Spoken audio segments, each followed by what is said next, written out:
आप सब Haryana job city channel पर एक बार फिर से आप सभी का स्वागत है। आई होप आप अपने घर परिवार के साथ ठीक ठाक से होंगे।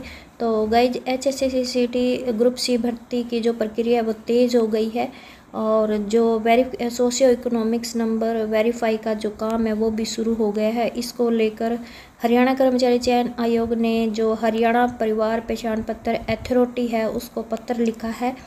तो पूरी अपडेट जानने के लिए प्लीज़ वीडियो को अंत तक ज़रूर देखें, क्योंकि पूरी अपडेट आपको इस वीडियो में मिलने वाली है। लेकिन गाइज अगर चैनल से पहली बार जुड़े तो चैनल को ज़रूर सब्सक्राइब करें और वीडियो को भी लाइक और कमेंट करना ना भूलें। तो जान लेते हैं पूरी अपडेट क्या कुछ रहेगी। तो ये है खबर जो आई हुई है कि हरियाणा कर्मचारी चयन आयोग ने हरियाणा परिवार पहचान पत्र अथॉरिटी को लिखा पत्र। ग्रुप सी सीटी पास, यानी कि ग्रुप सी में जिन्होंने सीटी पास किया है 2.4 लाख उम्मीदवारों की पारिवारिक आय और घर में सरकारी नौकरी होने की वेरिफिकेशन की जाए। इसी को लेकर ये जो हरियाणा परिवार पहचान पत्र अथॉरिटी है उसको पत्र लिखा है। और 2.11 लाख उम्मीदवार ने सरकारी नौकरी न होने के मांग रखे हैं सामाजिक आर्थिक मानदंड के तहत 5 अंक। तो पूरी अपडेट क्या है ये जान लेते हैं। तो जैसे कि आपको पता है कि ग्रुप सी के लगभग 32,000 पदों की भर्ती पूरी करने के लिए अब मतलब HSC ने मतलब अपने एक्शन मोड में आ गई है। और इसी को लेकर ही जो 2.11 लाख ऐसे उम्मीदवार हैं जिन्होंने मतलब सामाजिक आर्थिक मानदंड के अंकों का दावा किया हुआ है किसी न किसी कैटेगरी में, जैसे नौकरी ना होना, विधवा, फादरलेस, डिनोटिफाइड या फिर अनुभव, यानी कि किसी न किसी कैटेगरी के तहत अंक है वो क्लेम किए हुए हैं। मतलब 3,20,133 कैंडिडेट में से 2.11 लाख ऐसे उम्मीदवार हैं मतलब जिन्होंने दावा किए हुए हैं। और इन 2.11 लाख में से 2,04,143 ऐसे उम्मीदवार हैं जिन्होंने मतलब नॉन जॉब के नंबर लिए हुए हैं। और जो 14,143 ऐसे हैं जिन्होंने फादरलेस और विधवा कैटेगरी के नंबर लिए हुए हैं। 35 ऐसे हैं जिन्होंने डी नोटिफाइड के नंबर लिए हुए हैं। और 6,441 ऐसे उम्मीदवार हैं जिन्होंने मतलब अनुभव के तहत नंबर क्लेम किए हुए हैं। तो इसमें कहा गया कि 2.4 लाख की पारिवारिक आय 1.80 लाख रुपए परिवार में नौकरी की होगी वेरिफिकेशन, यानी कि ये ऐसे कैंडिडेट हैं जिनके परिवार में कोई भी सरकारी नौकरी में नहीं है और उनकी जो पारिवारिक आय है वो 1.80 लाख रुपए से कम या फिर 1.80 लाख रुपए है और इनकी वेरिफिकेशन की जाए। यानी कि ये इनको लेकर कर्मचारी चयन आयोग ने हरियाणा परिवार पहचान पत्र अथॉरिटी को बोला है। वैसे तो डाटा 2,11,822 उम्मीदवारों का डाटा भेजा है, मगर साथ में ये भी कहा है कि हाई कोर्ट के फैसले के अनुसार उन्होंने मतलब कुछ वेरिफिकेशन कर ली है। तो इसलिए 2,04,143 उम्मीदवारों की जो वेरिफिकेशन है वो की जाए और यह वेरिफिकेशन रिपोर्ट परिवार पहचान पत्र अथॉरिटी करके देगी, क्योंकि ये डाटा उनका है। और जहाँ तक ये 14,143 ऐसे उम्मीदवार हैं जिन्होंने फादरलेस, विधवा और 6,441 उम्मीदवार ऐसे जिन्होंने अनुभव के अंकों का दावा किया है, तो इनकी जो वेरीफाई करने का सवाल है तो इसे आयोग 2 स्तर पर वेरीफाई कर रहा है।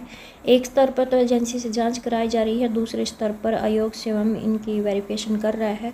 डी नोटिफाई की भी आयोग अपने स्तर पर जांच कर रहा है। तो इस तरह से अगर आयोग ये पूरी वेरिफिकेशन कर लेता है तो जो आपकी ग्रुप सी की भर्ती होगी कोई भी मतलब आगे रुकावट नहीं आएगी। और जैसे कि आपको पता है कि कोर्ट में सीटी स्कोर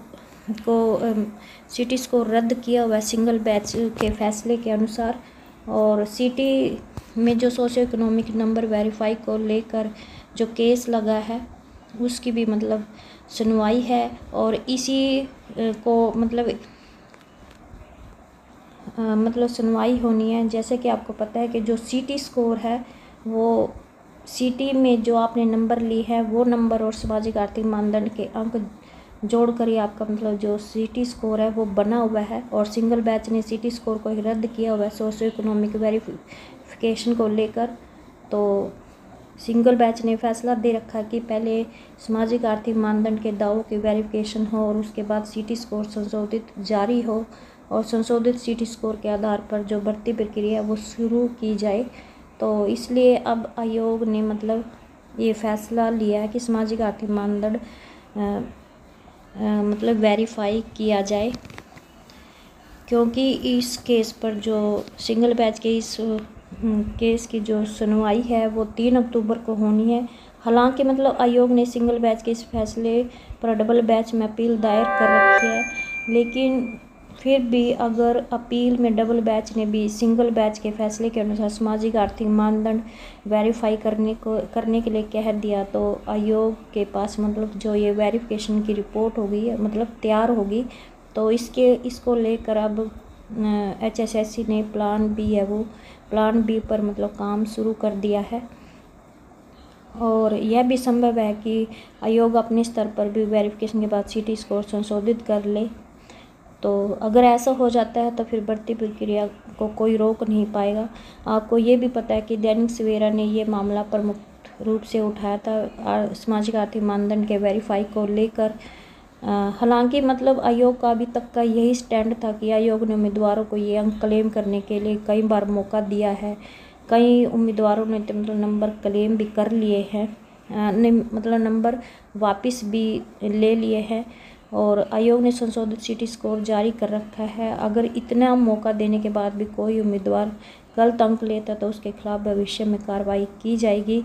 मगर जो सिंगल बैच है वो स्टैंड से सहमत नहीं हुई है, तो अब आयोग है वो प्लान बी के अनुसार काम कर रहा है, यानी कि सामाजिक आर्थिक मानदंड के जो अंक है वो वेरिफिकेशन का जो काम है वो पर काम शुरू कर दिया है। और यहाँ पे ये भी बताया हुआ है कि सीटी में पास हुए 3.58 लाख उम्मीदवार, यानी कि सीटी 3 लाख ऐसे उम्मीदवार हैं जिन्होंने मतलब सीटी पास किया हुआ है, लेकिन आवेदन ग्रुप सी के लिए आवेदन 3,20,000 कैंडिडेट ने किया है। और तो इसमें बताया हुआ कि जो 38,000 ऐसे मतलब जो शेष 38,000 ऐसे कैंडिडेट थे जिन्होंने मतलब सीटी का जब आवेदन किया था, तो उन्होंने मतलब आरक्षित श्रेणी में मतलब आवेदन किया था। तो मगर जब उम्मीदवारों ने अपनी कैटेगरी या फिर जाति वगैरह ठीक की तो कुछ उम्मीदवार वो जनरल कैटेगरी में आ गए। चूँकि पहले मतलब वो आरक्षित कैटेगरी में थे, इसलिए उन्होंने 40% अंक लेने के कारण तो उनका जो सीटी है वो पास हो गया था। और जैसे ही उन्होंने मतलब अपनी कैटेगरी जाति वगैरह ठीक की तो वो जनरल कैटेगरी में आ गए। और आपको ये भी पता कि जनरल कैटेगरी में जो क्वालिफाई के जो अंक थे वो 50% होने चाहिए थे। तो जनरल कैटेगरी में आने के कारण उनकी जो 50% अंक लेने की शर्त थी वो पूरी नहीं कर पाए, इसलिए वे सीटी पास नहीं कर पाए। तो इस कारण 3.58 लाख उम्मीदवारों में से 3,20,000 कैंडिडेट ने ही मतलब ग्रुप सी का आवेदन किया हुआ है। तो यहाँ पे पूरा डाटा बताया हुआ है कि कितने कैंडिडेट ने आवेदन किया हुआ है 32,000 पदों के लिए। और ग्रुप 56 और 57 के लिए भी अपडेट आई है कि 22,185 उम्मीदवारों ने ग्रुप 56 और 57 दोनों की परीक्षाएं दी है, जिसमें से ग्रुप 57 में 25,721 उम्मीदवारों ने परीक्षा दी है, जबकि ग्रुप 56 में 33,629 उम्मीदवारों ने परीक्षा दी है, जबकि 22,185 उम्मीदवार है जो मतलब दोनों ग्रुपों की परीक्षा में बैठे थे। तो ये कुछ अपडेट थी। और इसमें यह भी कहा गया कि रिपीट सवाल करने वाली एजेंसी को ब्लैक लिस्ट किया या फिर नहीं, इसको लेकर हाई कोर्ट में HSSC की तरफ से कोई अपडेट नहीं दी गई है। हालांकि बस आयोग ने यह जानकारी ज़रूर दी थी कि एजेंसी ने क्षमा याचना की है और भविष्य में सवाल रिपीट होने से बचने के लिए तरीका ईजाद कर रहे हैं। मगर एजेंसी को ब्लैक लिस्ट किया है या फिर नहीं किया है तो इसके बारे में हाई कोर्ट को कुछ नहीं बताया है। तो ये थी कुछ अपडेट। आई होप आपको ये अपडेट अच्छी लगी। प्लीज़ चैनल को सब्सक्राइब और वीडियो को लाइक करना ना भूलें।